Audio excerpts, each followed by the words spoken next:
Hello, pare. Natulog na ako, natawag ka. Ano? Sumari. Hindi wala yan ka eh. Yung sinasabi ko sa'yo, pare. Nag-asawa ko kasi ng maganda eh. Uminiwan ka lang. Hindi mo ako tularan. Tingnan mo, hindi ako nag-asawa ng hindi maganda. Hindi ako iniiwan. Nakita mo naman. Asawa ko kasi nung... Yung pangit pare ang napangasawa mo, pare. Hindi ka pagkapalit niyan.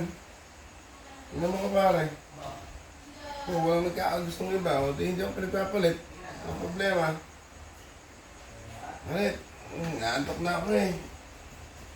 Bukas na natin pag-usapan. Hindi, iinom tayo bukas. Mamaya na, bye-bye. Pangit pala, ha?